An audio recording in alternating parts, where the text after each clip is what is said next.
Sí, se observa. Ok, perfecto. Y además, déjenme decirles una cosa, no me gustó mucho cómo quedó el video, creo que me acomodé más con esto. Bueno, muchísimas gracias. Vamos adelante, en nombre sea de Dios.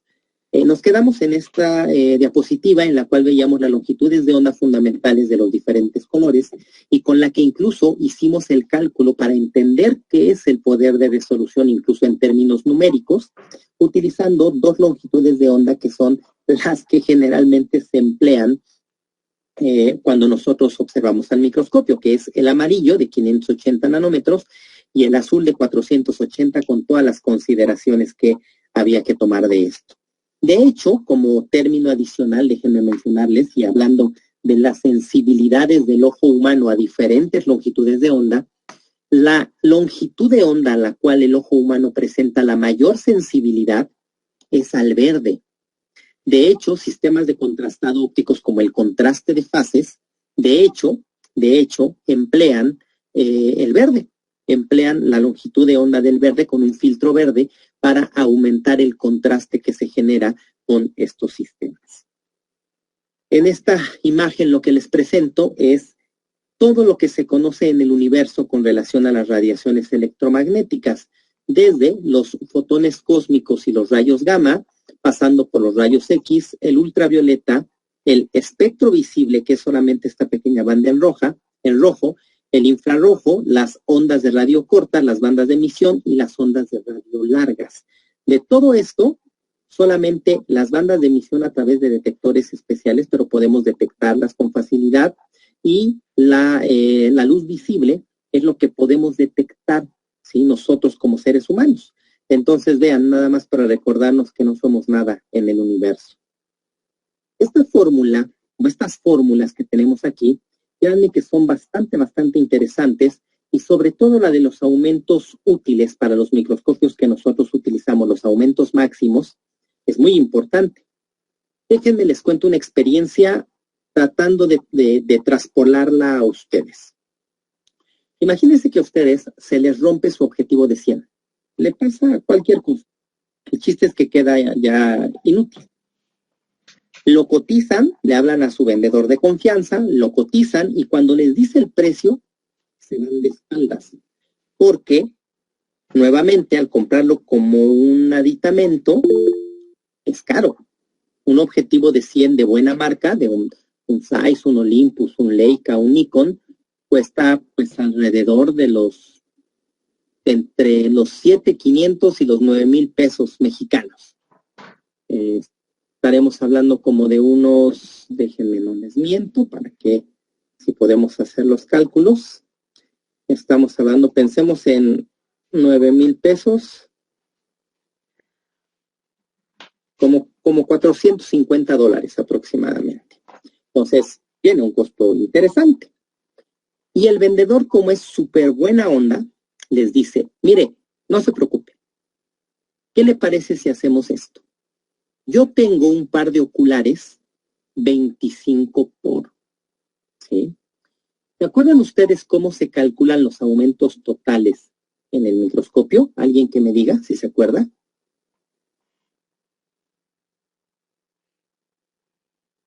Los aumentos totales en el microscopio los calculamos multiplicando los aumentos del objetivo por los aumentos de los oculares. Si yo estoy en el objetivo de 100 por y tengo unos oculares que sean 10 por, 100 por 10, 1000. De ahí es de donde salen los 1000 aumentos del objetivo de inmersión. Ok. Les pido que multipliquen ustedes 40 por 25. ¿Cuánto les da?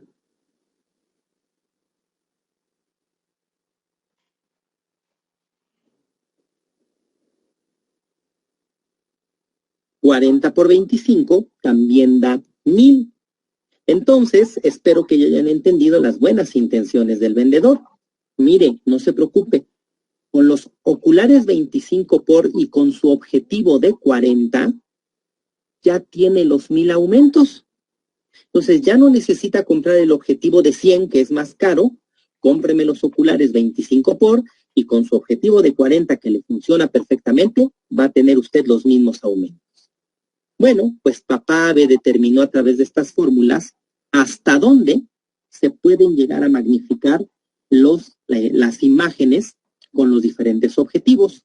Tenemos la forma de aumentos mínimos, que eso tiene algunas otras aplicaciones para otras áreas, pero para nosotros la de aumentos máximos. Y la fórmula es la apertura numérica por 1000. La apertura numérica de los objetivos convencionales de 40 por es de 0.65. Les pido por favor que multipliquen 0.65 por 1000. ¿Cuánto les da? ¿Alguien que se anime a darme el resultado?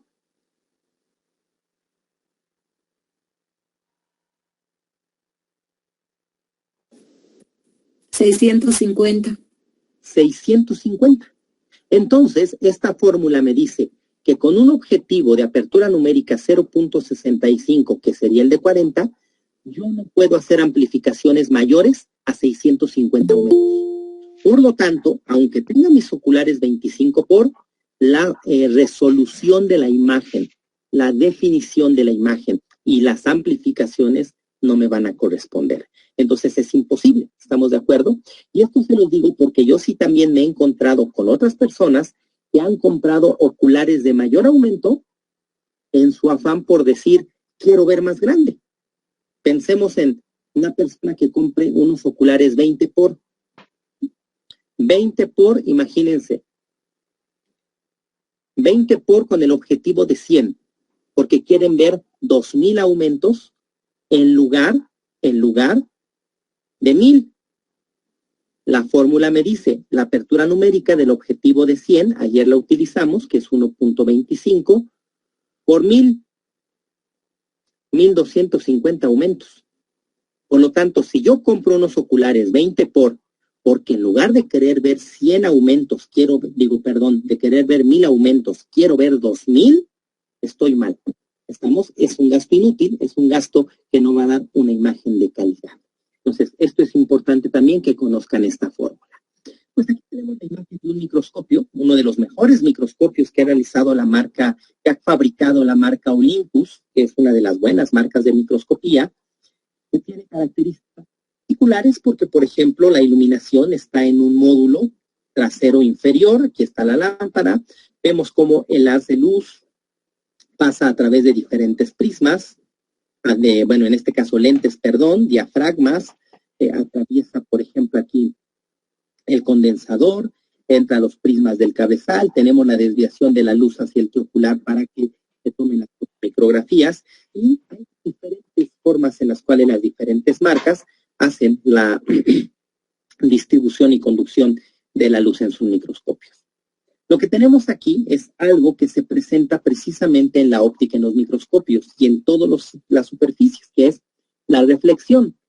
La reflexión me dice que en una superficie, cuando la luz incide, aquí tenemos la lámpara, por lo tanto esta es la frente emisora, cuando la luz incide en una superficie, que es una frontera para pasar a otro medio, parte del rayo se refleja sobre el mismo medio, en este caso el aire. Y la ley de la reflexión me dice que el ángulo del rayo incidente es igual al ángulo vayan siguiendo la flechita por favor del cursor, el ángulo del rayo incidente, el que choca con la superficie, es igual al ángulo del rayo reflejado con respecto a la normal.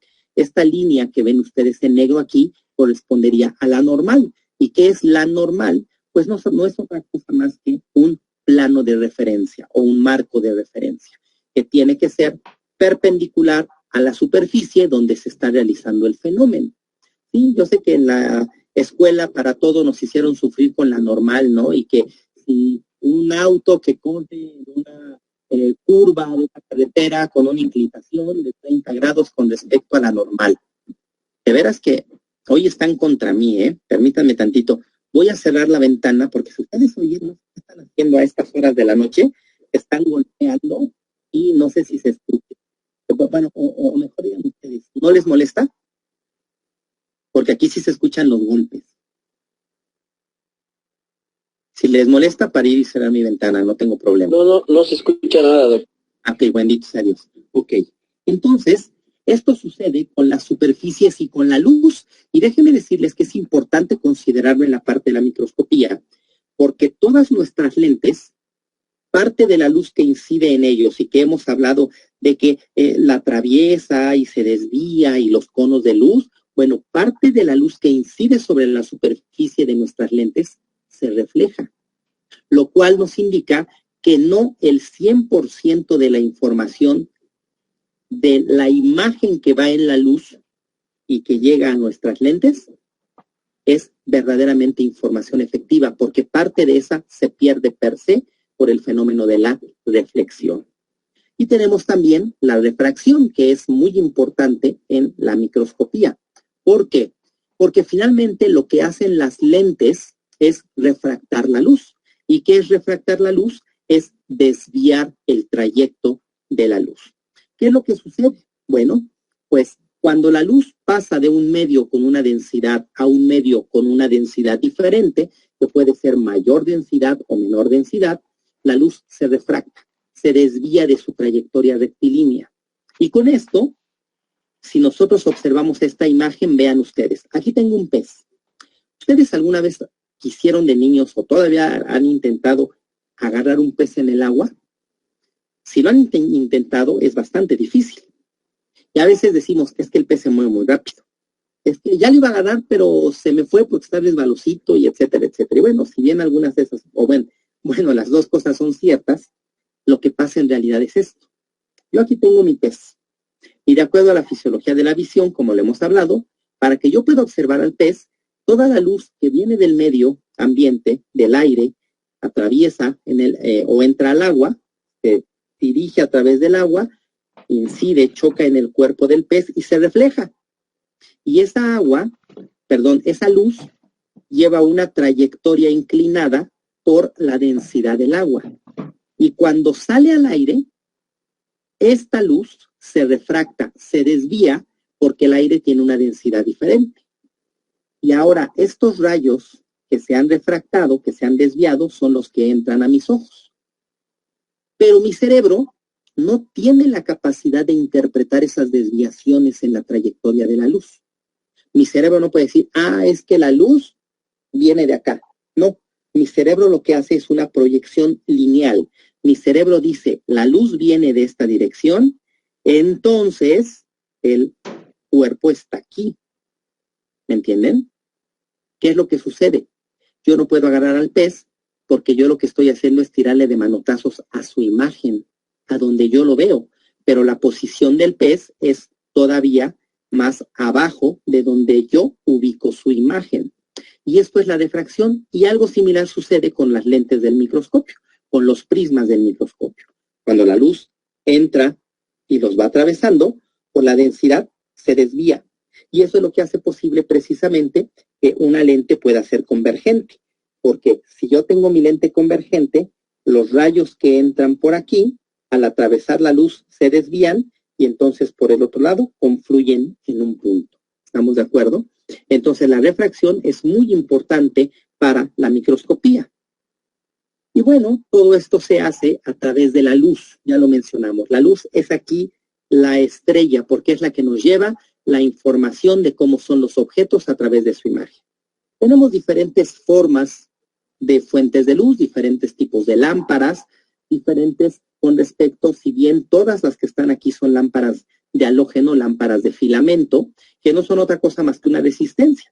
Ustedes saben cómo funcionan estas lámparas de filamento, pues no es otra cosa más que hacer circular una corriente eléctrica de un polo al otro, y ese resortito funciona como una resistencia. Es una resistencia a la circulación, al movimiento de la corriente eléctrica. Entonces, ¿qué es lo que pasa? El flujo de los electrones se hace más lento, se calienta el metal, al calentarse el metal absorbe energía térmica y comienza a desprender esa energía en forma de fotones. Todos funcionan así, tienen diferentes formas para fijarse al microscopio, ya sea a través de estas bayonetas laterales, que son estas patitas que están así, entra la lámpara y se gira para que se sujete, puede ser a través de resortes, puede ser a través de cuerda, puede ser estos mentados de cacahuate que entran dos patitas a presión, estas estas lámparas que eran maravillosas, que eran las lámparas parabólicas. ¿Qué es lo que sucede? ¿Qué diferencia tiene esta lámpara con las lámparas que están aquí? Estas lámparas, prácticamente el filamento manda luz en todas direcciones. Y de hecho, hay algunos microscopios, ustedes le han cambiado la lámpara a sus microscopios, que si esta es la lamparita, por la parte de abajo trae un espejo o trae una placa metálica pulida que refleja, o trae mínimamente una placa pintada de blanco. Algunos no traen nada, pero pues, los de mejor calidad traen esta situación. ¿Por qué?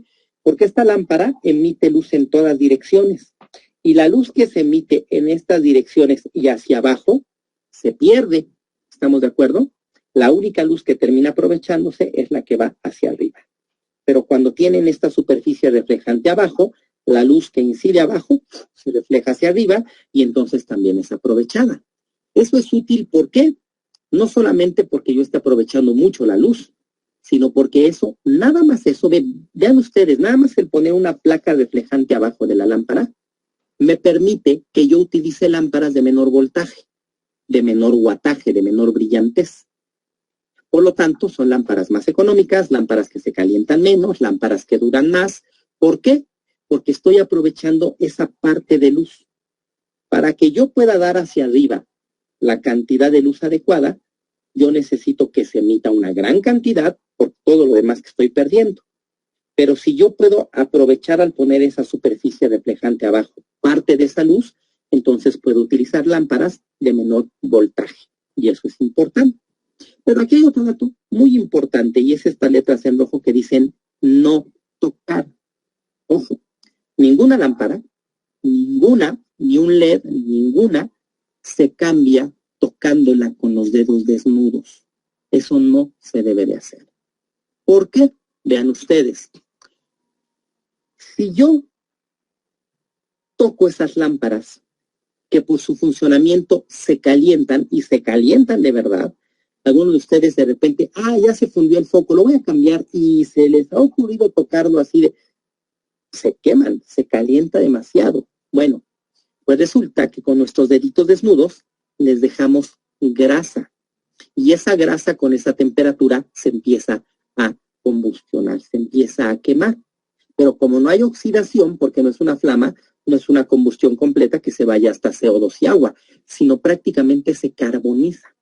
¿Ustedes alguna vez han visto un foco de su casa o una lámpara del microscopio que tiene así como una película negra, que el cristal se ve como negruzco? Pues es precisamente carbón. Esa lámpara la tocaron con los dedos. ¿Qué pasa con esto? Muchas cosas. Estas partículas de carbón, que son partículas muy pequeñitas, sirven como puntos de dispersión de la luz. Entonces la luz todavía se dispersa muchísimo más. Por otro lado, parte de esas partículas, obvio, ¿en dónde se dispersa la luz? Si esta es una partícula de carbón y esta es otra partícula de carbón, la luz que atraviesa en medio y choca con los bordes de las partículas se dispersa. Por otro lado, esas partículas de carbón se ven negras. ¿Por qué se ven negras? Pues porque absorben la luz.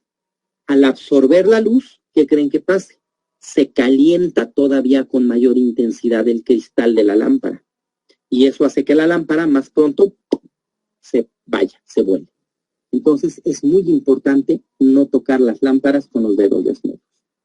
Diferentes tipos de lámparas también, por ejemplo, las lámparas de vapor de mercurio y las lámparas de arco de xenón o de mercurio que se emplean para fluorescencia, y los LEDs que ya hemos platicado, que son unas buenas fuentes de iluminación, con la salvedad de aquellas que emiten luz de 480 nanómetros.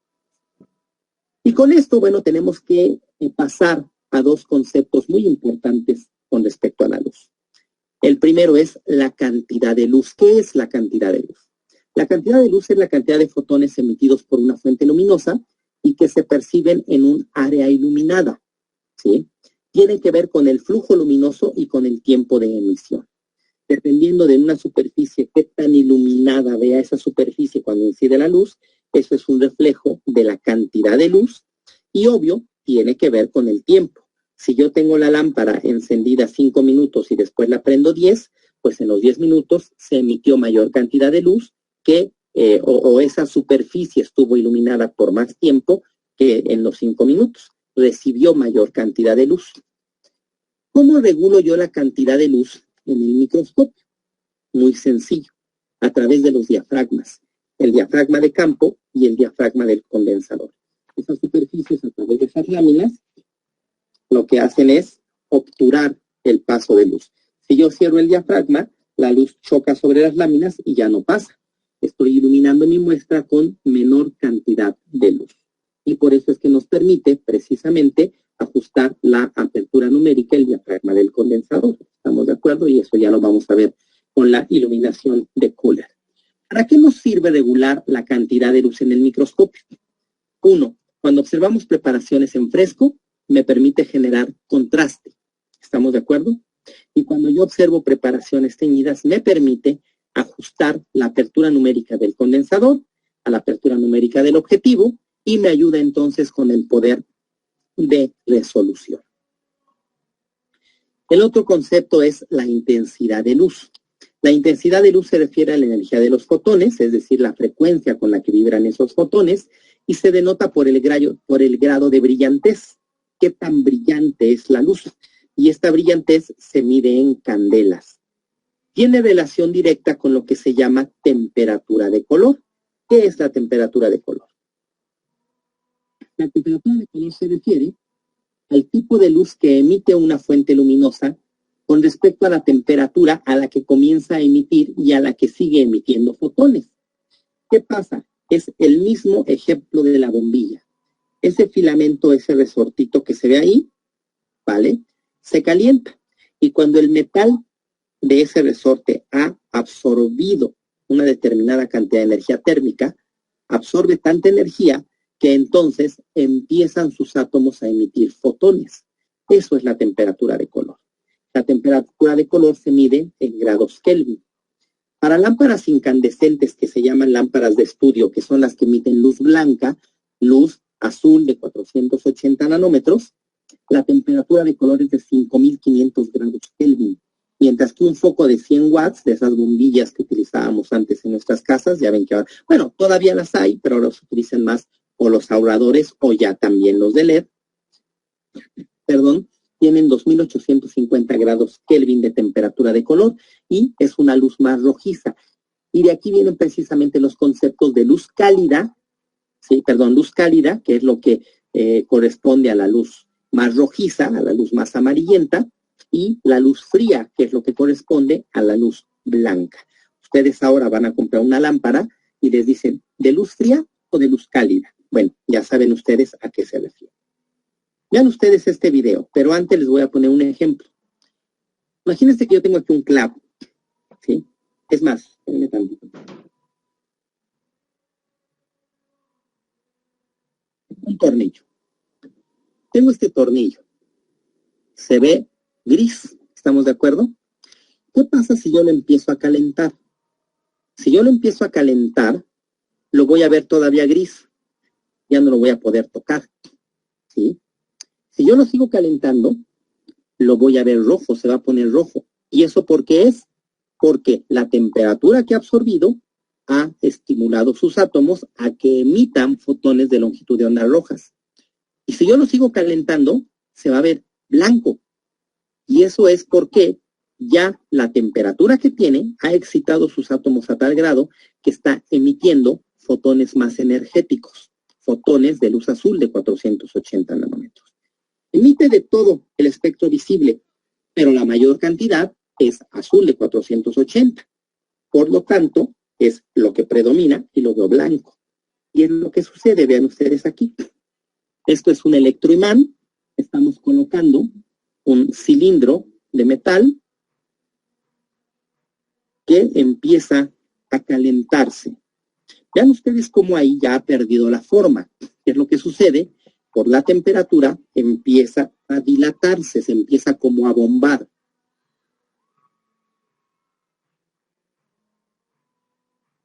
Vean cómo empieza a ponerse anaranjado, empieza a ponerse cada vez más intenso en color, se pone rojo y llega un punto en el que lo veo blanco. ¿Estamos de acuerdo? Eso es la temperatura de color.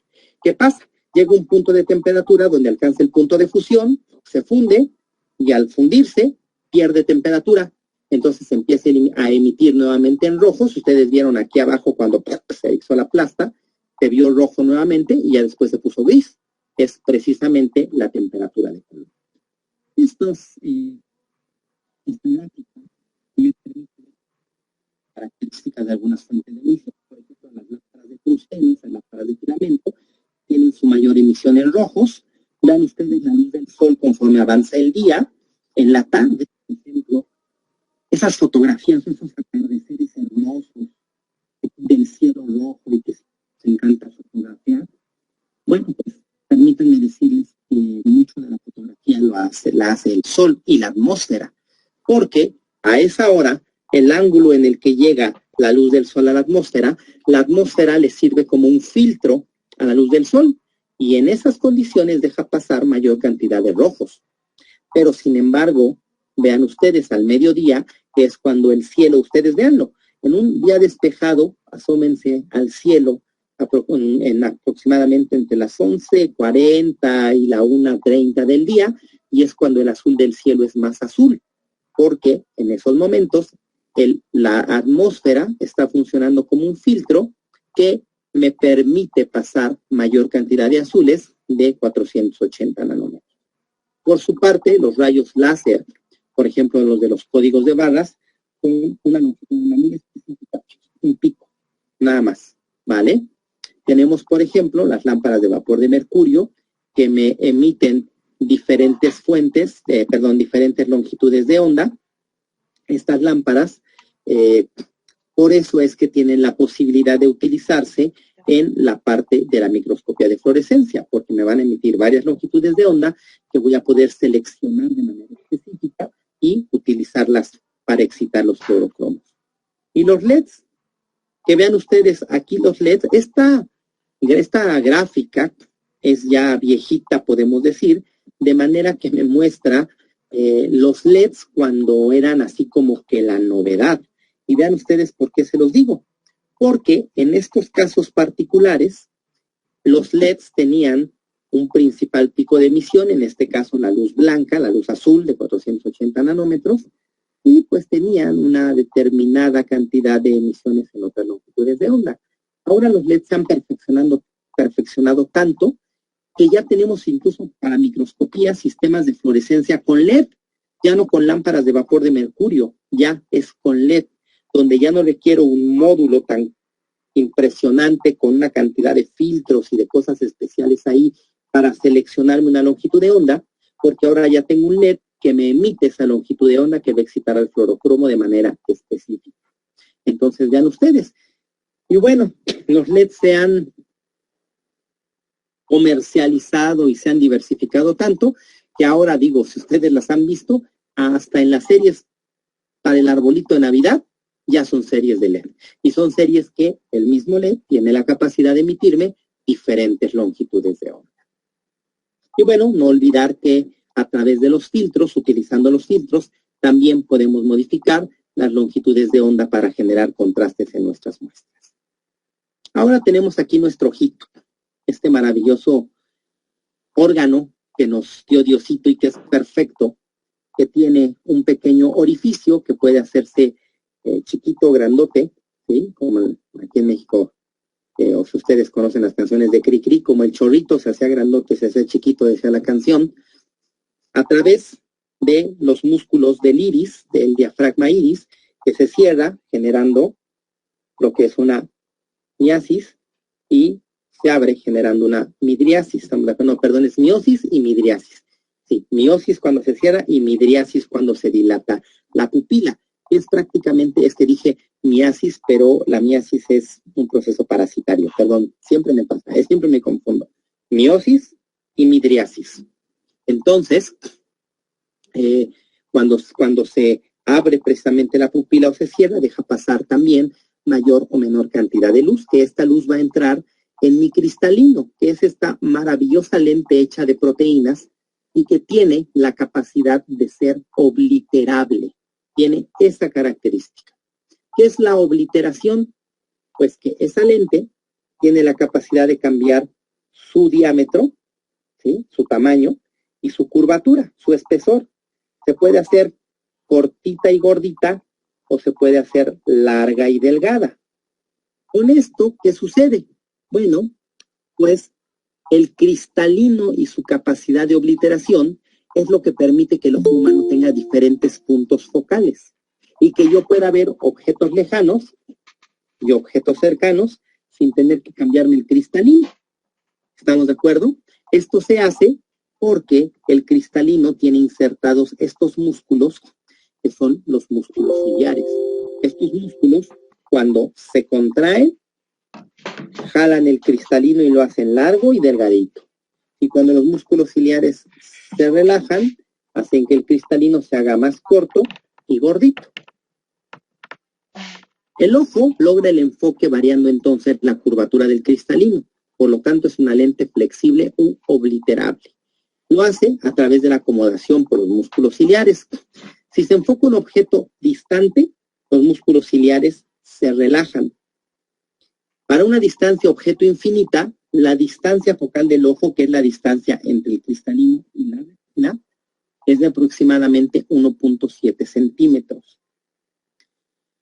El enfoque de los objetos cercanos, por su parte, se logra cuando los músculos ciliares se tensan y entonces jalan el cristalino. Esto disminuye la distancia focal porque decrece el radio de curvatura del cristalino y nos permite entonces el enfoque retiniano, es decir, que la luz se proyecta con el cristalino específicamente en la superficie de la retina. El ojo presenta límites de enfoque y esto es precisamente por la acomodación. Cuando se observan objetos muy cercanos, de manera que si yo pongo incluso mi propia mano y la voy acercando, va a llegar un punto en que la voy a ver borrosa. A pesar de tenerla aquí cerquita, la voy a ver borrosa. Y esto es precisamente por el límite de enfoque del ojo humano. Y con esto definimos lo que se llama punto cercano de visión, que es la distancia más corta, más cercana, para la que el cristalino me va a provocar, a producir una imagen nítida enfocada sobre la retina. Esta distancia va aumentando con la edad y el valor promedio es de 25 centímetros. Sin embargo, vean cómo se modifica con las diferentes edades. A los 10 años, el punto cercano es de aproximadamente 18 centímetros. Quiere decir, y vean esta situación bien importante, quiero decir que si ustedes ven un niño pequeño, aproximadamente 10, 12 años o menos, que de repente está leyendo muy cerca, puede ser que no tenga un defecto visual. Simplemente está en un punto donde su punto cercano todavía le permite visualizar con nitidez. ¿Estamos? Obvio, no es lo óptimo. Hay que enseñarlos cuál es la distancia mejor, la distancia prudente. Pero puede ser que el niño esté así y no es porque sea miope, no es porque tenga un problema. ¿Estamos de acuerdo? Ok. A los 20 años, la distancia de punto cercano promedio es de 25 centímetros. A los 40 aproximadamente de 50 centímetros, es decir, ya empieza la presbicia, ya tenemos que alejarnos las cosas para poder verlas, y por arriba de los 60 años puede llegar a más de 500 centímetros. Entonces, esta es una situación fisiológica, pero ¿qué pasa con los defectos visuales, con los defectos de nuestro ojo? La hipermetropía, que es uno de los defectos visuales más comunes, se da cuando un ojo relajado me produce una imagen del objeto distante, de un objeto lejano, que la imagen se produce por detrás de la retina. Y esto genera que los objetos cercanos se vean borrosos. ¿Qué hace una persona hipermétrope? Una persona hipermétrope se aleja los objetos para poder verlos con nitidez. ¿Qué pasa con el ojo hipermétrope? O es más corto, el globo ocular es más corto de lo que debería de ser, los músculos ciliares, esos que obliteran al cristalino, pierden la capacidad para modificar de manera adecuada la curvatura del cristalino y entonces lograr el enfoque apropiado. Este defecto visual se corrige utilizando lentes convergentes. Vean ustedes, este es el ojo, este es el cristalino, me genera una proyección por detrás de la retina. Para que yo vea nítido, este punto debe de estar aquí específicamente donde está la retina, pero está por detrás. Entonces, lo que tiene que hacer el hipermétrope, repito, es alejar el objeto de la lente, que es el cristalino, para que la imagen se acerque a la lente y llegue a este punto. Pero si yo coloco una lente convergente con la graduación adecuada, se genera la proyección retiniana y entonces vemos nítido. Por su parte, la miopía, que se le llama también vista cercana, se da cuando la luz de un objeto que está distante se proyecta ahora, pero enfrente de la retina, prácticamente queda dentro del globo ocular. La imagen, el punto de proyección está en lo que es el humor vítreo, no en la retina. Y entonces los objetos lejanos tampoco se ven con claridad. Pero a diferencia del hipermétrope, que tiene que alejarse los objetos, el miope se tiene que acercar. ¿Para qué? ¿Y qué es lo que sucede? Bueno, el ojo miope o es más grande de lo normal, o la máxima distancia focal de la lente es insuficiente para hacer el enfoque retiniano. Si ustedes se dan cuenta, la miopía y la hipermetropía son defectos visuales contrarios. El hipermétrope se aleja, el miope se acerca. Entonces, si la hipermetropía se corrige con lentes convergentes, la miopía, que es el defecto visual contrario, se corrige colocando anteojos con lentes inversas. Es decir, la miopía se corrige utilizando lentes divergentes. Esto es lo que sucede. Aquí está la proyección de la imagen en el ojo miope y por lo tanto el miope es el objeto para llevar este punto hacia la retina. Si coloca una lente divergente, entonces se produce el enfoque retiniano. El problema de la vista lejana, que es lo que propiamente llamamos ya prácticamente presbicia o vista cansada, le dicen algunas personas, se debe a la pérdida del poder de acomodación, ya sea por el debilitamiento de los músculos ciliares o por el endurecimiento del cristalino. Por ejemplo, las cataratas pues generan este problema, también da pues, un endurecimiento del cristalino, la situación de los músculos ciliares, y voy a traer algo de lo que vimos la clase pasada a colación. Cuando mencionamos de la óptica plana, y por qué la óptica plana era muy buena, porque era muy bueno el no tener yo que estar moviendo el micrométrico para enfocar centro y periferia, centro y periferia, centro y periferia, que además de que se nos platicaba nuestra manita, decíamos que nuestro ojo, nuestro enfoque visual, pues está así, nuestro pobre cristalino está así, hagan de cuenta, está así. ¿Por qué? Porque estoy haciendo cambios de enfoque, ¿sí? O sea, permanentes. Entonces, esto es lo que nos puede producir. El no utilizar óptica plana nos puede llevar a un problema de vista lejana o presbicia o vista cansada muy prematuramente. De repente, cuando la presbicia se presenta entre los 40 y los 45 años, pues de repente puede ser que a los 30, 35 ya tengamos este problema, ¿ok? Se corrige también utilizando lentes convergentes. El astigmatismo, por su parte, se da cuando la luz que proviene de una fuente puntual va a generar una imagen sobre la retina, es decir, el enfoque sí es retiniano, pero esa imagen en vez de ser un punto, es una línea. ¿Por qué el astigmata ve borroso? Porque cada punto que observa se convierten en líneas. Y pueden ser líneas muy cortitas o muy grandes, dependiendo del grado de astigmatismo. Se presenta cuando la córnea o el cristalino, o bien ambos, no tienen la curvatura adecuada. Y este defecto visual se corrige utilizando lentes que tienen curvatura en dos direcciones mutuamente perpendiculares. Esto es muy fácil de determinar. Si ustedes no saben qué defecto visual tienen o ya se les olvidó o no saben cuál de sus ojos tiene el problema o si sus dos ojos tienen astigmatismo, muy sencillo. Ustedes pueden quitarse un anteojo, ver por uno de ellos, bueno, estoy cerrando el ojo, ver por uno de ellos y rotar 90 grados. Si la imagen que están ustedes viendo cambia, se hace más grande o más pequeña, más ancha,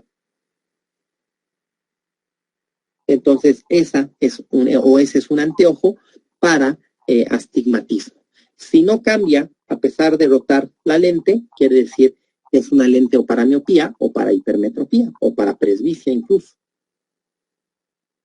¿Y por qué vimos esto precisamente de los defectos visuales? Pues porque resulta que nuestro ojo termina siendo un elemento óptico más del microscopio, ¿estamos de acuerdo? ¿Y qué sucede con los anteojos y el microscopio?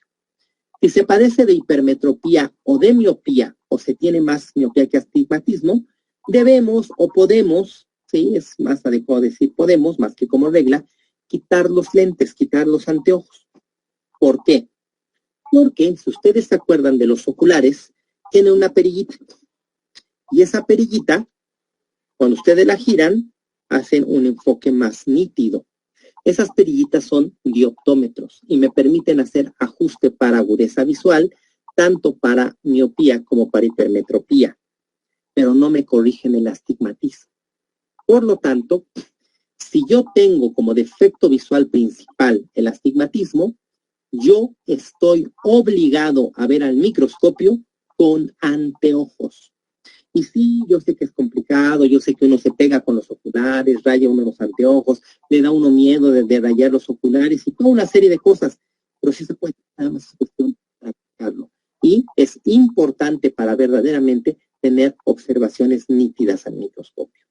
Ahora, esto sucede solamente cuando los microscopios utilizan objetivos y también oculares, es decir, la óptica del microscopio es de lo que llamamos campo normal. En los oculares hay, así como información en la montura de los objetivos, también hay información en la montura de los oculares. Está el aumento del ocular, por ejemplo, 10 por, una diagonal, y después viene un numerito. Ese numerito después de la diagonal se llama cifra de campo y me determina el diámetro de la lente del ocular, ¿vale? Cifra de campo 18 es lo que llamamos campo normal. Cifra de campo 20, 22 o 25 son oculares de campo amplio. Si nuestros microscopios tienen campo amplio de visualización, independientemente del defecto visual que tengamos, debemos de observar con anteojos. De hecho, yo los invito a que mañana vayan a sus microscopios y los vean. Tal vez algunos de ustedes se den cuenta o ya se hayan dado cuenta y no sabían por qué, pero algunas marcas de microscopios en los oculares traen ya sea pintados o grabados unos lentecitos, unos anteojos. ¿Qué significa esto? Pues que el fabricante les está diciendo, si tú utilizas anteojos, póntelos para ver al microscopio, ¿vale? La iluminación de Kohler. Esta iluminación se derivó de la iluminación original al microscopio, que era la iluminación crítica de Nelson. Esta iluminación tenía sus problemitas porque resulta que estaba diseñada para fuentes de luz inestables, como era en este caso una mecha. Una mecha, una flamita, pues se está moviendo, ¿estamos de acuerdo? Entonces no es una fuente estable de luz y era un sistema de iluminación, créanme que bastante latoso y complejo. La iluminación de Kohler fue diseñada por Augusto Kohler en 1896 para poder lograr iluminación adecuada cuando tomaba fotomicrografías. Él quería tomar fotografías al microscopio. Y él se dio cuenta que cuando revelaba sus rollos, lo que observaba en sus fotos no era una representación real de lo que veía en el microscopio. Entonces, ¿qué estaba pasando? La iluminación de Kohler es una forma de ajustar los conos luminosos que cubren a mi muestra, a mi objeto microscópico, de manera que sean idénticos. ¿A qué me refiero? Pues que el cono de luz que va del condensador a la muestra y de la muestra al objetivo sean lo más equivalentes posibles. Es entonces una forma de iluminar nuestras preparaciones con estas características. Primero, tener un cono iluminador enfocado en su diámetro menor a nivel de la preparación. Es decir, el cono de luz que va del condensador a la muestra, la parte apical de ese cono sea la que esté iluminando mi muestra. Tener un cono iluminador con un diámetro mayor y con una altura idéntica al cono luminoso que va del objeto a la lente del objetivo, considerando que los dos van a tener la misma apertura numérica. Es decir, que el cono de luz que va del condensador a la muestra y de la muestra al objetivo sean lo más semejantes posibles. Y si ya dijimos que la apertura numérica es la cantidad de luz que puede colectar la lente frontal y un objetivo, si yo igualo estos dos conos, lo que estoy haciendo es igualar la apertura numérica. Otro punto importante es que los dos conos deben de ser coaxiales. Si yo tengo que el cono del condensador tiene su ápice aquí, pero mi objetivo está por acá, de manera que la luz que entra al objetivo tendría que estar aquí, entonces no están sobre un mismo eje, hay una desviación y eso me genera una pérdida de luz y una mala iluminación. Por lo tanto, para esto, el condensador debe de estar centrado. Yo debo de poder centrar el condensador y eso lo veo cuando yo en el campo puedo visualizar los lados, los bordes del polígono que forman precisamente las láminas del diafragma. Nuevamente aquí tenemos la imagen de este microscopio, la iluminación y cómo los diafragmas pues juegan papeles muy importantes. Lo que mencionábamos, si yo abro o cierro el diafragma del condensador, el cono de luz que ilumine mi muestra, ahora, ojo, esto, es considerando una iluminación, estamos de acuerdo con respecto a los puntos focales, pero el trabajo óptico en realidad del condensador, pues es hacer esto, ¿vale? Perdón. Entonces, yo tengo que mientras abra o cierre el diafragma del condensador, yo voy a tener mayor o menor cantidad de luz. ¿Estamos de acuerdo? Ok. Perdón. Vean ustedes estas imágenes. Si yo tengo una muestra y abro demasiado el condensador, es decir, le doy a la muestra y al objetivo más luz de la que el objetivo puede colectar, ¿qué es lo que sucede? Estoy en realidad deslumbrando a mi muestra. Vean cómo todas estas estructuras se ven relativamente borrosas y no es un mal enfoque, es que se ven borrosas porque hay demasiada luz. De hecho, esto que se ve teñido de rojo y esto de verde, ¿sí? Se ve sumamente clarito. Y de hecho estas líneas, estas estructuras que atraviesan así como líneas entre estas dos estructuras, no se alcanzan a observar con nitidez. Si yo cierro el diafragma y le doy a la muestra, la cantidad de luz que puede colectar el objetivo, vean cómo este rojo y este verde se hacen más intensos, pero además las imágenes se hacen más nítidas. ¿Por qué? Porque no estoy deslumbrando a mi muestra y eso me permite observar de manera eficaz la información de la imagen. Pero si yo sobrediafragmo, es decir, cierro demasiado el diafragma, vean cómo incluso esto que es rojo y verde se ve hasta negro. Entonces, quiere decir que si yo no ilumino de manera adecuada mi muestra, yo puedo generar modificación hasta en los colores. Y eso es un problema. ¿Cómo hacemos la iluminación de Kohler? Primero debemos de empezar con el microscopio limpio. El microscopio limpio es fundamental siempre para el trabajo. Cómprense una latita de aire comprimido, una perillita de esas con las que aspiran a los bebés cuando nacen o les quitan a los bebés las flemas, una perillita de plástico con una canulita con la que las aspiran. Con esa, le sopletean al microscopio, le eliminan la mayor cantidad de polvo, siempre limpiarlo con pañitos húmedos, eso es fundamental. Después vamos a abrir todos los diafragmas del microscopio, el diafragma de campo, que es el de abajo por donde sale la luz, y el diafragma del condensador. Abrirlos por completo, ¿vale? Vamos a subir el condensador hasta el tope. Y vamos a colocar una preparación enfocando la imagen con el objetivo 10 por. Vamos a ajustar la distancia interpupilar. Esto es fundamental y es otro de los ajustes personales que tenemos que hacer con el microscopio. ¿Estamos de acuerdo? ¿Qué voy a hacer?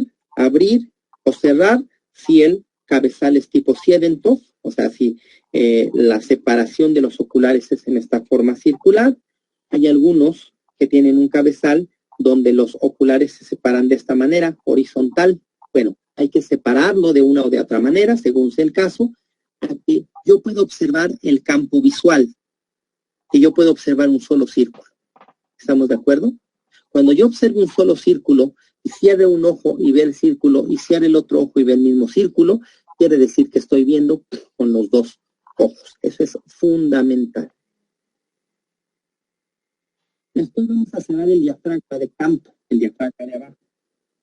Vamos a centrar la imagen del diafragma de campo en el campo visual. Y esto lo vamos a hacer moviendo el condensador.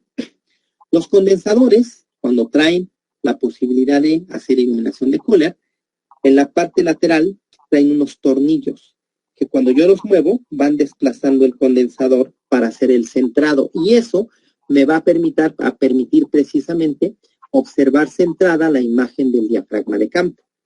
Es sumamente importante este paso. Ya una vez que tengamos centrada esta imagen, vamos a bajar el condensador hasta que pueda yo observar los bordes, esos lados perfectamente nítidos, y que pueda yo ver alrededor de ellos una coloración azul violácea. Esto se llama líneas de Becker. Vamos posteriormente a abrir el diafragma de campo hasta cubrir únicamente el campo visual.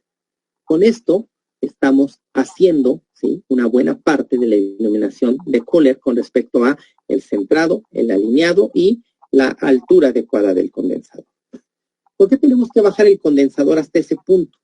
En el punto en el que yo pueda ver el condensador con estas características, yo lo que tengo es la altura a la cual el condensador me va a proyectar la luz a la altura de mi preparación.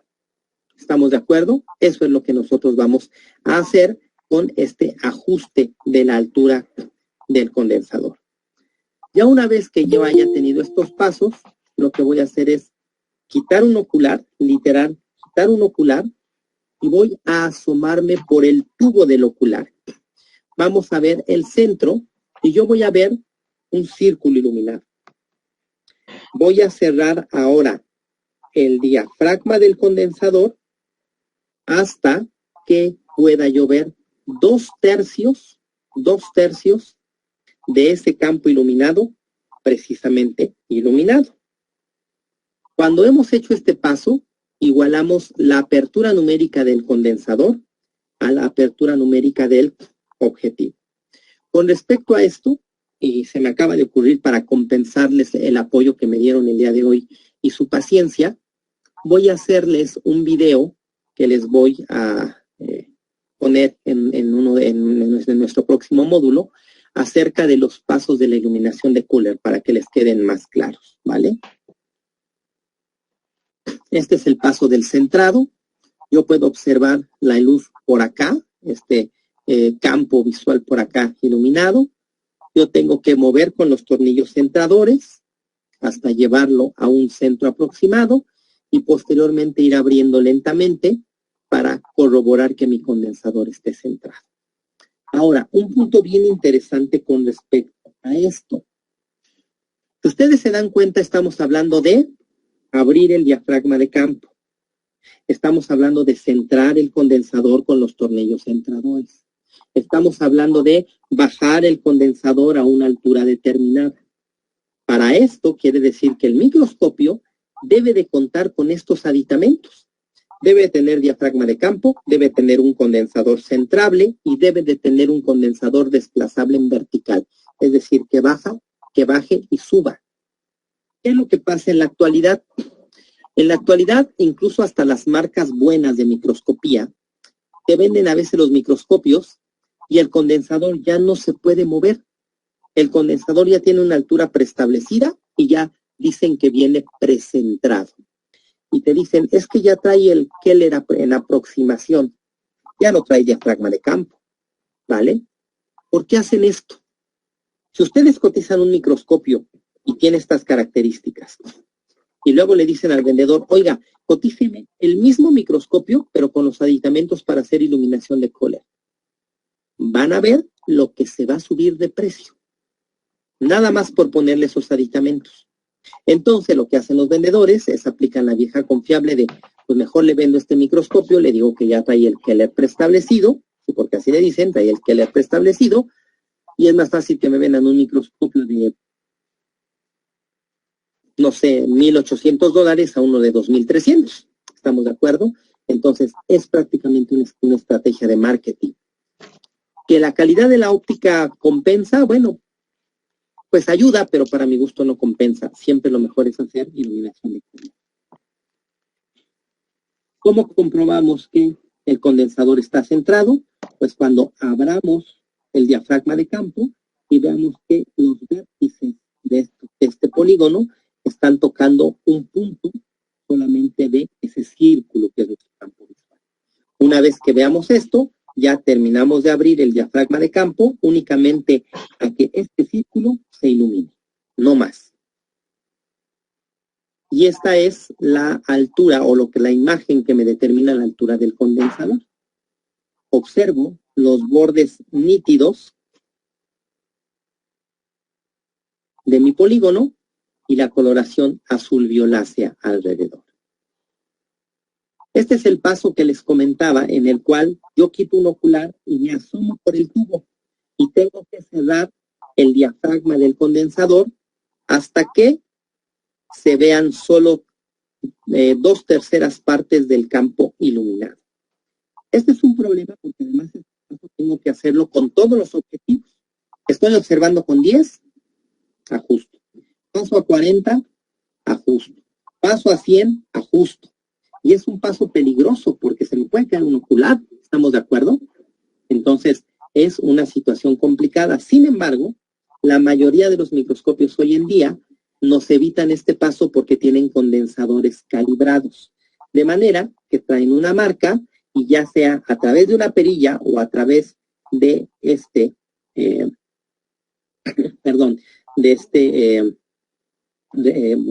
es revólver, perdón, de este condensador giratorio, ¿sí? Es una perilla, ¿sí? Que es giratoria, me permite ajustar la apertura numérica del condensador, de manera que si yo voy a observar en 10, esta marca la coloco aquí.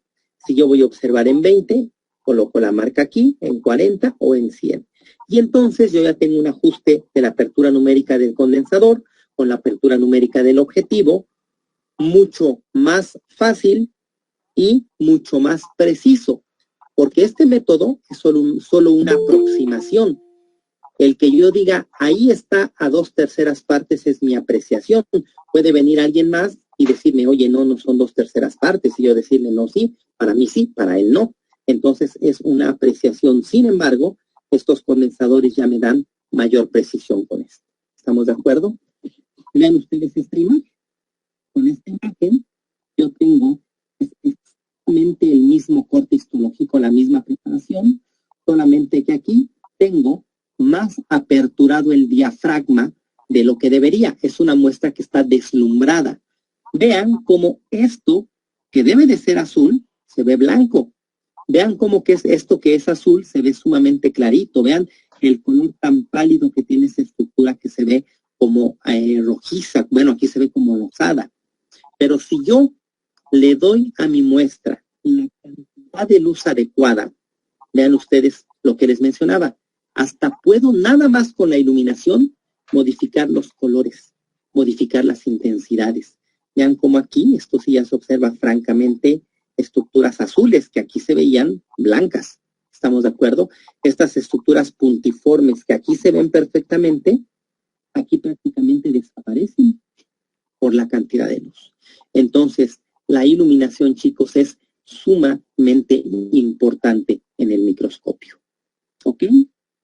Bueno, vamos a terminar con esta parte de la presentación y vamos a pasar a la siguiente parte. ¿Estamos de acuerdo? Que habíamos mencionado era precisamente... ¿Siguen ustedes viendo mi pantalla? Sí, doctor. Perfectamente. Perfecto. Y es esta parte precisamente que nos habla acerca de la morfología, y estamos hablando de la morfología de las diferentes estructuras en los estadios parasitarios, y la medición, que es lo que denominamos morfometría. Sin embargo, la pregunta aquí ¿es esencial medir? Y les voy a decir por qué.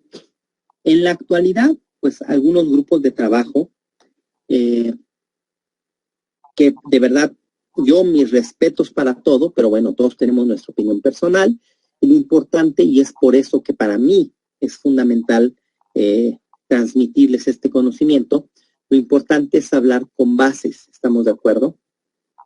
Algunas líneas de trabajo en parasitología han hecho mucho énfasis incluso para la parte del control de calidad. El punto de medir. Es que tenemos que medir las estructuras. Es que para poder identificar si es un quiste de entamebisto histolítica, tenemos que medir. Es que tenemos que hacer mediciones. Punto. Fundamental, esencial. ¿Vale? Vamos a ver si es cierto. ¿Estamos de acuerdo? Vamos a ver si es cierto que las mediciones son fundamentales. No digo que no sirvan. Las mediciones ayudan, son un ayudante para la identificación. Pero vamos a ver de verdad si son determinantes. Permítanme, voy a hacer solo una historia. Que llegué de la calle directito, ya no quería yo parar para nada.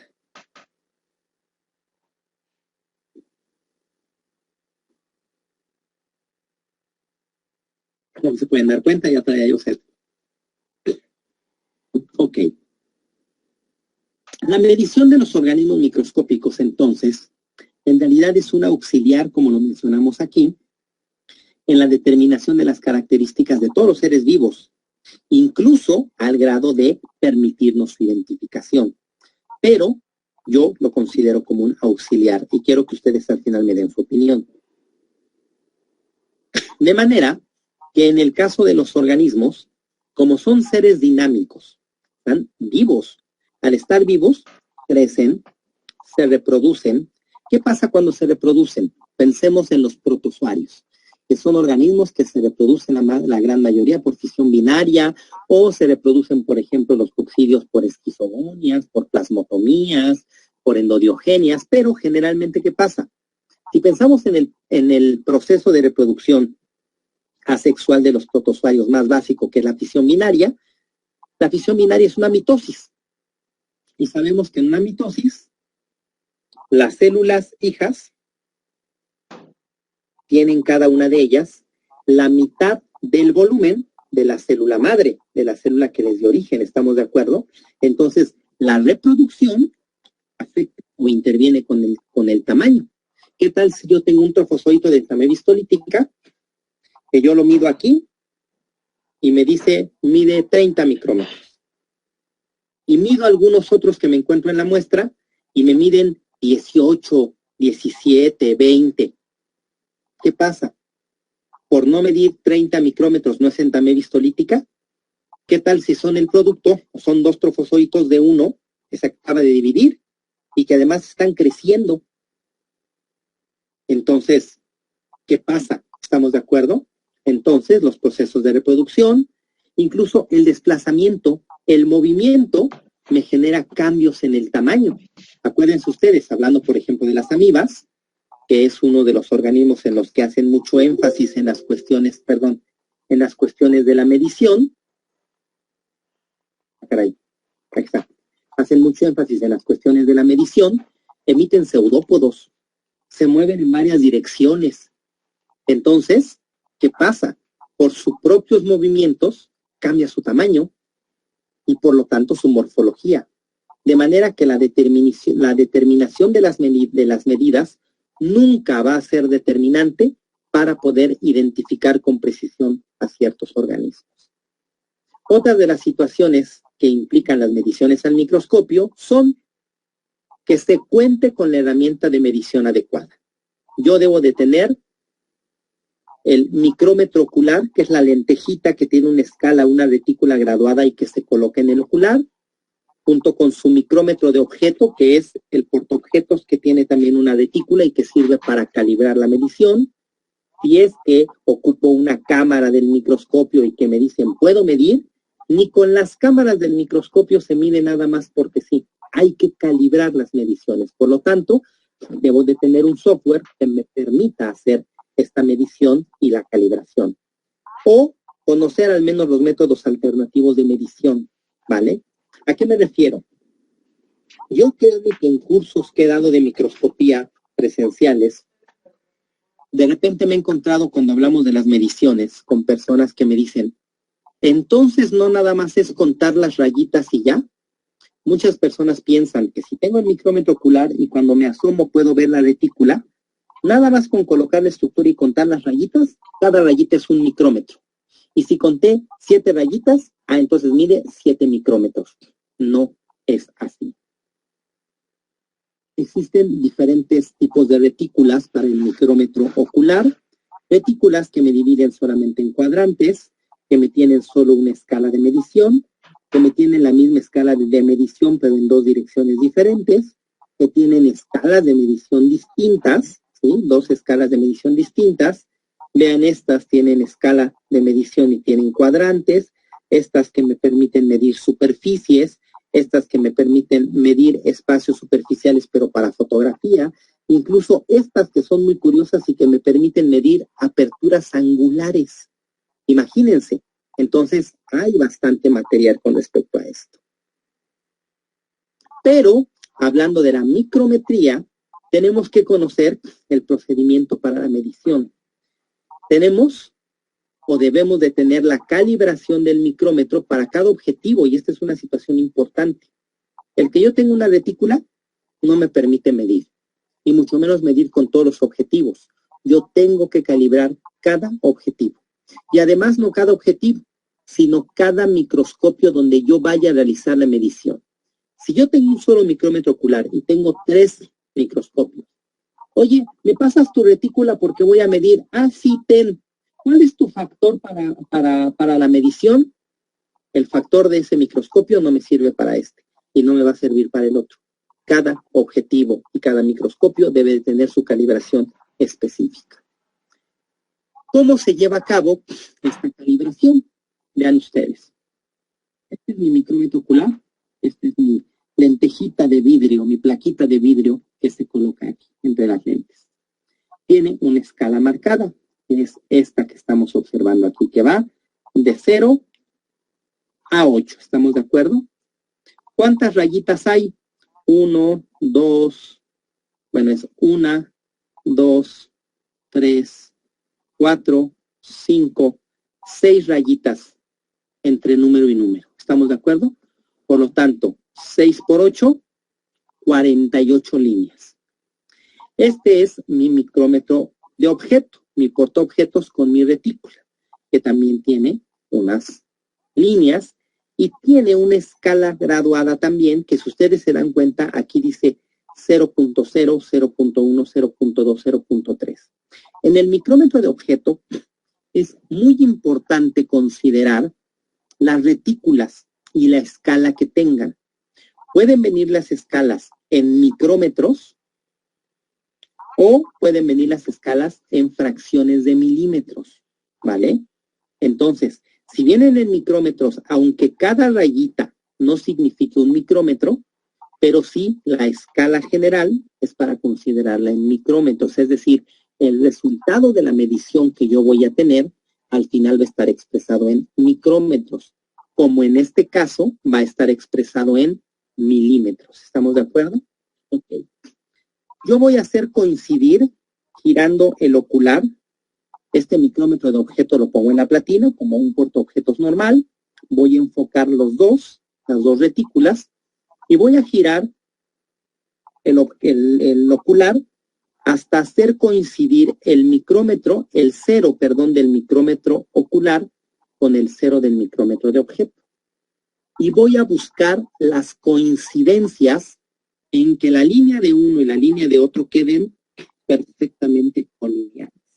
¿Estamos de acuerdo? Vean ustedes. Aquí no hay colinealidad. Aquí no hay colinealidad. Aquí no hay colinealidad, pero aquí sí. ¿Estamos de acuerdo? 1, 2, 3, 4. La cuarta línea del micrómetro ocular con 1, 2, 3. La tercera línea del micrómetro de objeto. De hecho, se considera que mientras nosotros, o si nosotros consideramos la colinealidad más alejada, todavía la precisión de la medición va a ser mayor. ¿Estamos de acuerdo? Entonces, vean ustedes. Yo tengo que acá, ¿cuántas líneas son? Dijimos que 1, 2, 3, 4, 5, 6. 6 por 8, 48 líneas. Porque vean que en el 8 hay una colinealidad. ¿Cuántas líneas hay en el micrómetro de objeto? Entre número y número del 0.0 al 0.1 hay 1, 2, 3, 4, 5, 6, 7, 8. ¿Estamos de acuerdo? Por lo tanto, son 8 por 4, 32. Mi flechita. 33, 34, 35 y 36. ¿Estamos de acuerdo? Ok. Entonces, déjenme agarro para hacer el cálculo.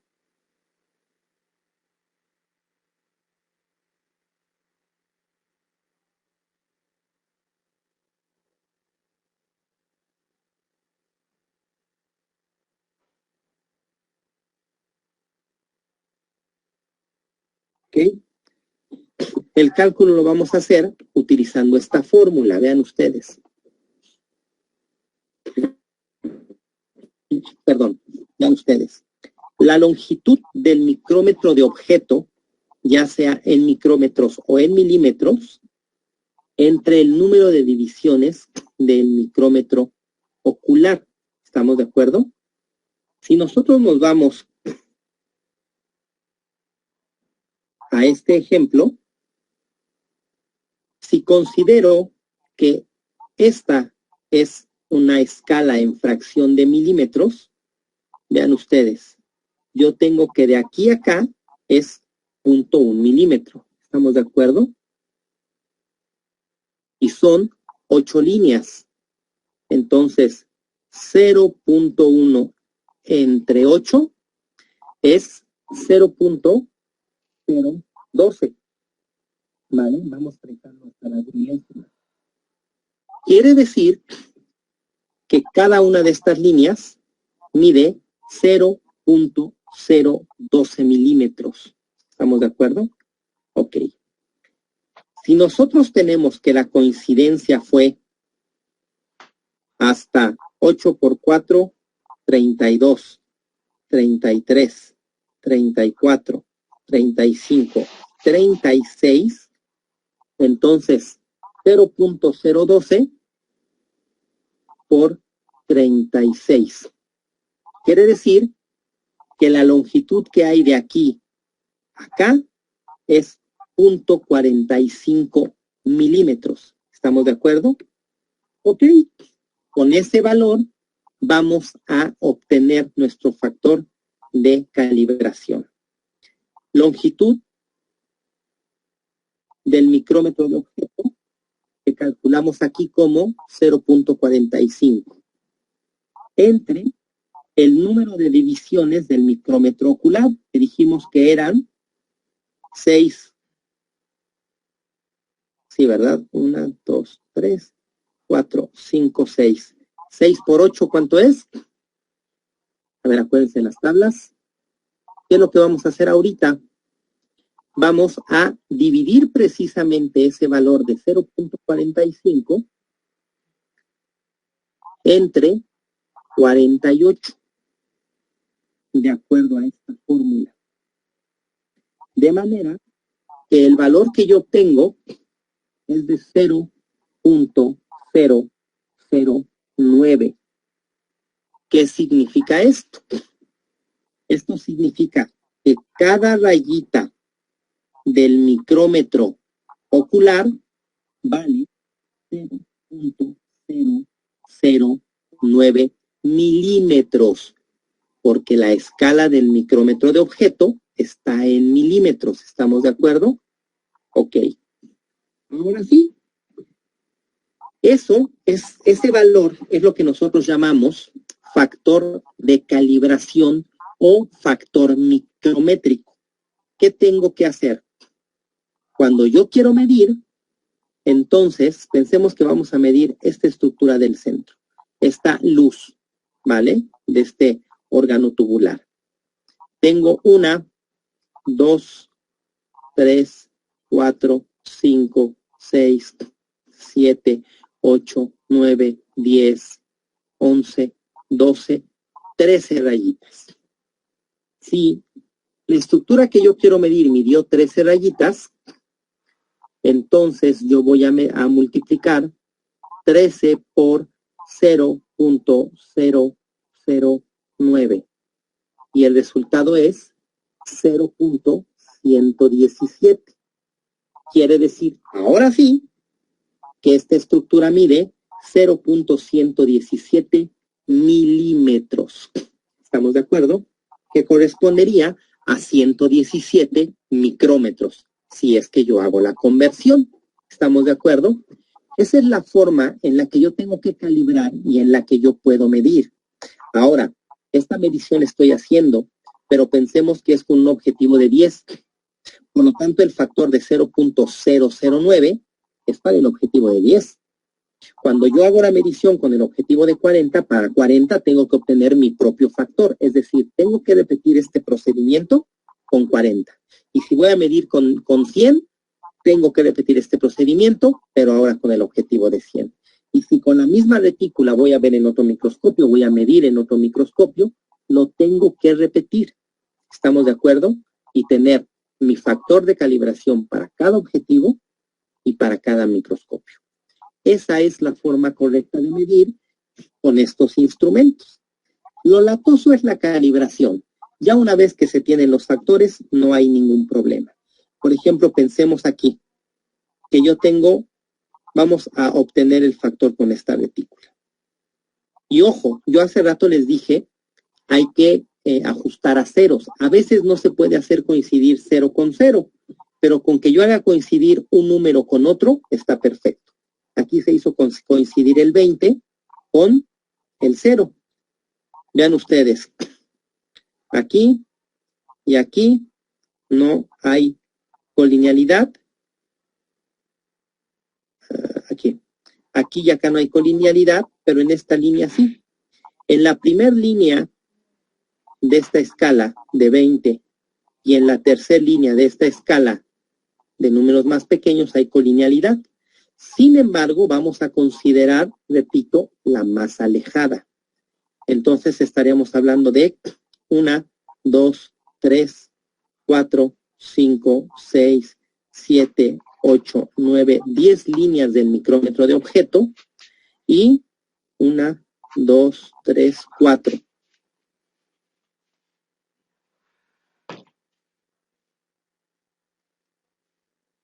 4 por 7, 28. 29, 30. ¿Estamos de acuerdo? Entonces, pensemos en que ahora la escala del micrómetro de objeto, que son las líneas grandes, ¿sí?, tienen la medida directa en micrómetros. Entonces yo tendría 10 micrómetros. ¿Estamos de acuerdo? Que sería el valor que voy a poner aquí. 10 micrómetros.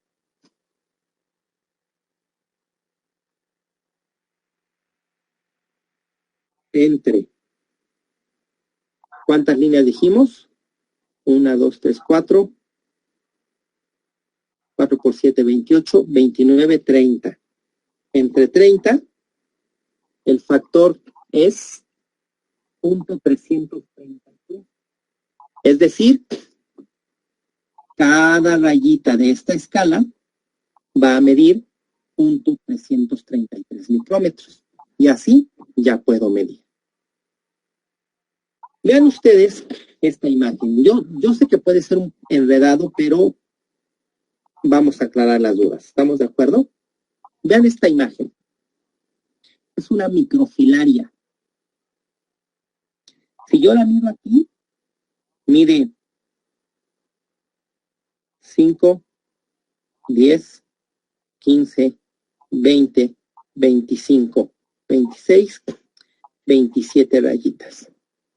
Imagínense que nosotros seguimos pensando que para medir, pues nada más hay que contar el número de rayitas y que cada rayita es 1 micrómetro. ¿Estamos de acuerdo? Pues esta cosa mide, entonces dijimos, 5, 10, 15, 20, 25, 26, 27, 28 micrómetros, ¿vale? ¿Qué pasa si yo estoy observando esto con 10 por, pero cambio 40 por? Vean cuántas rayitas tengo. 10, 20, 30, 40, 50, 60, 70 y todavía no alcanzo a medir toda la estructura. ¿Qué fue lo que pasó? ¿Creció? No puede crecer la estructura. Esta es la prueba fehaciente de por qué hay que obtener un factor de calibración preciso con cada uno de los objetivos y que además la medición no se puede hacer nada más contando el número de rayitas. ¿Vale? Ahora, hablando ya de manera directa de las estructuras parasitarias, ¿qué es lo que nosotros vamos a medir en el microscopio? Vamos a medir trofozoitos y estadios equivalentes de protozoarios.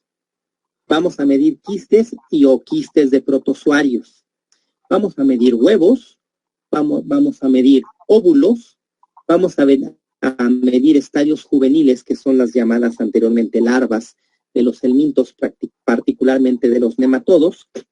Vamos a medir estructuras anatómicas de artrópodos, como pueden ser las sedas, esos pelitos sensitivos que tienen en la excutícula o exoesqueleto los artrópodos. Pueden ser los tarsos, que son las proyecciones del exoesqueleto que forman las articulaciones en las extremidades. Puede ser el cefalotórax u otras estructuras. Vean ustedes esta fotomicrografía. Estas estructuras que ven ustedes aquí son trofozoitos de Naegleria fowleri, la amiba de vida libre, la más peligrosa de todas. Ustedes han leído o han escuchado noticias de la amiba come cerebros, se las estoy presentando. Vean ustedes este trofozoito que está emitiendo un pseudópodo, se está desplazando, es microscopía de contraste de fases. Y vean este otro. A simple vista se ve que este es más pequeño que este. ¿Y que por ser más pequeño no es Naegleria fowleri? O estos. Todos son Naegleria fowleri. Simplemente, recordemos, están vivos. Se mueven. Aquí está muy retraído. Aquí está como hecho bolita. Aquí están elongándose, emitiendo pseudópodos. Entonces, eso les cambia el tamaño. Puede ser que este sea un trofozoito chiquito porque se acaba de dividir su mamá y no deja de ser Naegleria fowleri, ¿vale? Igual, estos son quistes de Naegleria fowleri, que si me permiten decirles, son muy parecidos a los de Clavaria histolítica dispar, simple y sencillamente que, bueno, esto corresponde a amibas de vida libre. Y vean cómo a leguas se ve, de hecho a simple vista, estos dos trofozoitos son de diferentes dimensiones. Este es más grande que el otro, pero los dos son Naegleria fowleri. ¿Qué pasa con los quistes? Si yo tengo un trofozoito de este tamaño, cuando se enquiste, pues me va a hacer un quiste de este tamaño.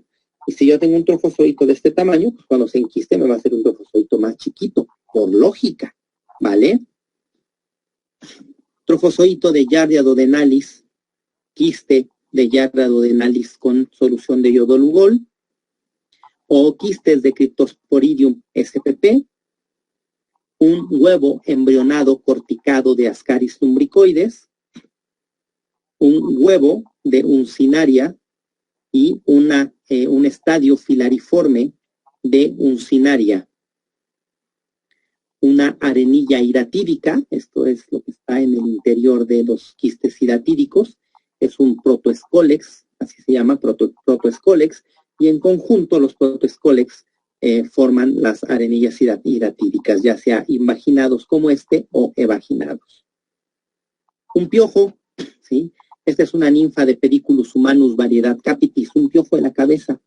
Vean estos como pelitos que tiene, que son precisamente las sedas que les mencionaba. Y que en algunas especies de artrópodos, su distribución, cantidad y tamaño es de importancia taxonómica. Me ayuda para taxarlos, para identificarlos. ¿Qué inconvenientes tenemos? Bueno, un trofozoito que se acaba de dividir tiene menos dimensiones que uno que está por dividirse o está creciendo. En los estadios juveniles de los helmintos, el tamaño depende del grado de la madurez. No es del mismo tamaño una L1 que una L2 que una L3. Mientras más avance va a ser más grande.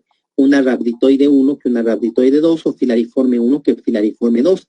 Mientras tengan un grado de madurez más avanzado van a ser más grandes, pero no deja de ser el mismo organismo o incluso hasta el mismo tipo de estadio juvenil. Los tamaños, entonces, no son específicos ni de género, ni de especie, ni siquiera de estadio mismo. Y otro de los inconvenientes que tenemos con respecto a esto es que la información no es homogénea y vamos a ver a qué nos referimos. Estas son imágenes precisamente, capturas de pantalla de literatura, de libros de parasitología. Vean lo que dice. Estamos hablando de Entamoeba histolítica. Vean aquí dice Entamoeba histolítica. Y este libro me dice que el trofozoito, vayan siguiendo la flechita, el trofozoito mide entre 10 y 60 micrómetros, con un promedio de 15 a 30, pero vean cuál es el punto, me maneja un rango, y va de 10 hasta 60, o sea, son 50 micrómetros, ¿sí?, de tolerancia lo que me da en una medición, en una medida. Mientras que estos autores, que es un atlas precisamente en inglés, me dice que el trofozoito mide, miren, aquí dice, the trophozoite and cyst. Sus medidas son de 20 a 40 para el trofozoito y de 10 a 20 micrómetros para el quiste. Entonces, estos autores me dicen que el trofozoito de Entamoeba histolítica mide de 20 a 40 y este autor me dice que mide de 10 a 60 o de 15 a 30 en promedio. Dejémoslo en 10 a 60. Si todos los autores me dijeran el trofozoito de Entamoeba histolítica mide 40 micrómetros y el quiste de Entamoeba histolítica mide 20 micrómetros, pues no hay pierde. No hay pierde. Yo mido y mide 20, pues es histolítico. El que es un quiste de Entamoeba histolítica. ¿Estamos de acuerdo? Pero ¿qué pasa? Me dan rangos y además los diferentes autores me pueden dar información diferente. Vean esto. Este libro que está aquí es este mismo libro que les mostré aquí donde estoy señalando la flecha. Y este libro me dice que, no miento, es otro libro. Ya me acordé, este es otro libro porque aquí me dice que el trofozoito mide de 20 a 40. Vean cómo este autor coincide con este, de 20 a 40. Y aquí me dice la información del quiste. No, aquí no viene la información del quiste. Ok. Pero vean, tenemos dos autores que coincidieron con las dimensiones y uno que diverge completamente. Para Giardia duodenalis. Aquí este autor me dice que el trofozoito es filiforme y mide entre 12 a 15 micrómetros de longitud por 5 a 9 micrómetros de ancho y 1 a 2 micrómetros de espesor. El trofozoito. Mientras que este autor me dice que el trofozoito, ya está la flecha. Miren, aquí dice, mide de 10 a 20 micrómetros de largo por 5 a 15 micrómetros de ancho y 2 a 4 micrómetros de espesor. De 10 a 20, y aquí me dicen de 12 a 15. Tiene cada uno sus medidas. Aquí me habla de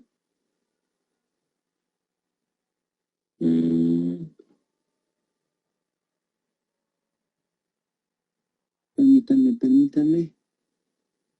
Es que se ve muy chiquito. Aquí está el quiste.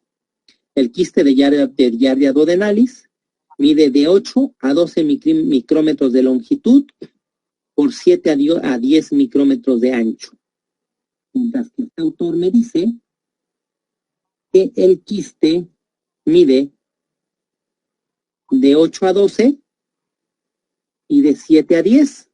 Entonces, estos dos autores coinciden en las medidas del quiste, pero divergen grandemente en las medidas del trofozoito. ¿A cuál de los dos le hacemos caso?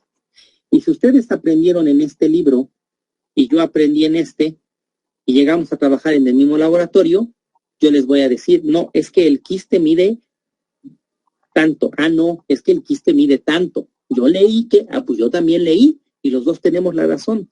Entonces, no hay homogeneidad en los datos. Vean este libro es el del doctor Botero, muy conocido también, y nos dice que el trofozoito mide 15 micrómetros de longitud por 7 micrómetros de ancho, coincide por acá, más o menos en cuanto al rango. ¿Ya vieron? Y me dice que el quiste, el tamaño, trofozoito,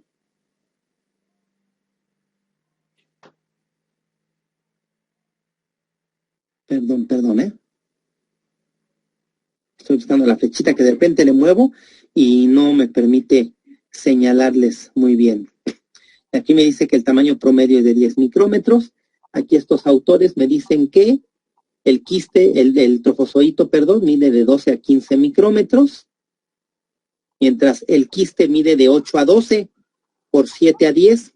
Entonces, estos autores ya tienen medidas incluso con un rango desde más pequeño para el quiste. Los helmintos, los huevos. Estos autores me dicen que el huevo de Ascaris lumbricoides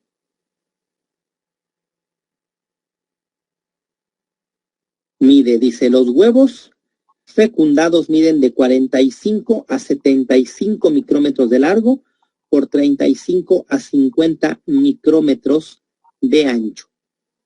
Estos autores me dicen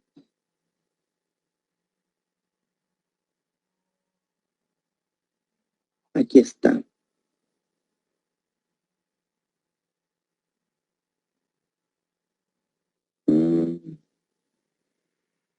Los huevos fecundados, aquí están, miren. Miden de 50 a 65 por 45 a 50. Vean, este autor dice que miden de 50 a 65, mientras este autor dice que miden de 45 a 75. Seguimos con problemas. Estos autores, los huevos fertilizados miden de 50 a 70. Y este autor me dice, está lloviendo, está empezando a llover, que miden aproximadamente 60 micrómetros de diámetro. Entonces, vean ustedes que esto es en realidad un problema con relación a la información y con relación a la precisión que nosotros podemos tener para las mediciones. Estos son los libros que utilicé para tomar como referencia. ¿Y qué consideración entonces debemos de tener ahora con relación a la morfología?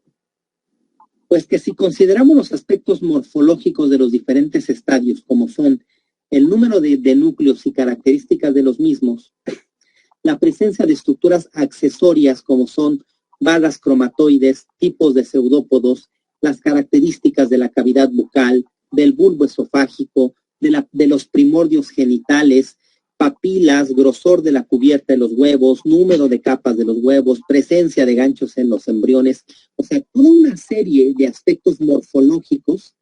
Entonces, nosotros vamos a considerar que estas son características que si bien pueden tener algunas variaciones en algunos ejemplares, estas variaciones son excepcionales y no son tan importantes, o sobre todo, tenemos otras características morfológicas que no van a variar y que sí me van a permitir identificar a las diferentes estructuras y por lo tanto a los diferentes organismos. Porque hay un detalle importante que es con lo que quiero dejarlos para reflexión. Todos los autores son coincidentes en los aspectos morfológicos y en las características precisamente de las estructuras.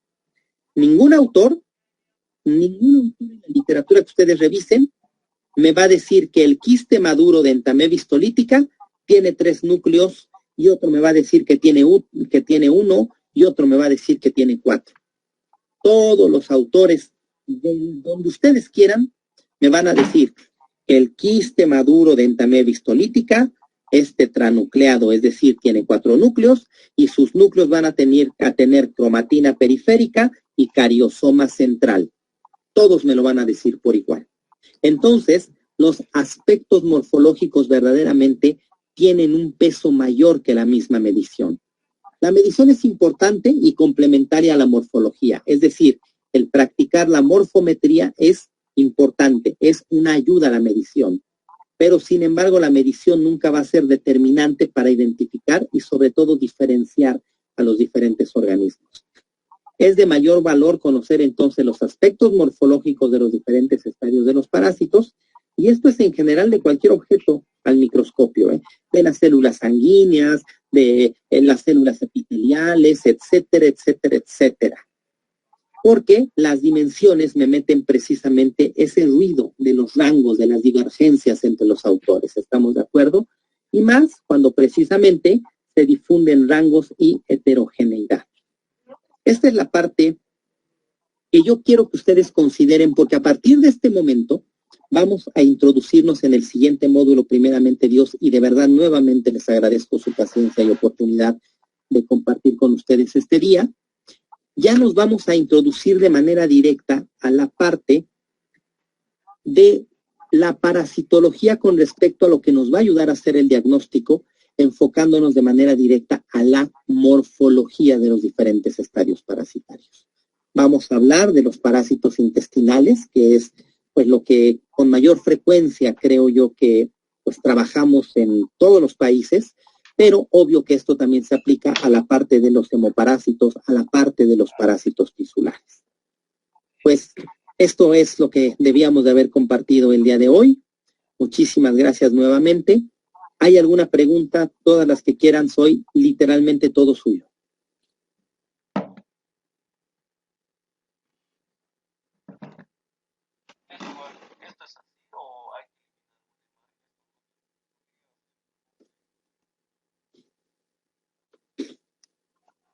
No tenemos en la bandeja ningún chat de consulta. Ok, pues adelante, ustedes me indican si consideran pertinente terminar la sesión el día de hoy. Nos estaremos viendo primeramente Dios el próximo lunes sin problemas. Créanme que esto fue, de verdad me disculpo, aprovechar una oportunidad para que me hicieran este estudio, considerando que todo iba a salir bien como en otras ocasiones me ha pasado, pero, y bueno, ni siquiera porque haya sido consciente. Hay créanme que personas con las que he participado que así me dicen, graba el video, me lo mandas, y yo después nada más lo transmito y te conectas para las preguntas.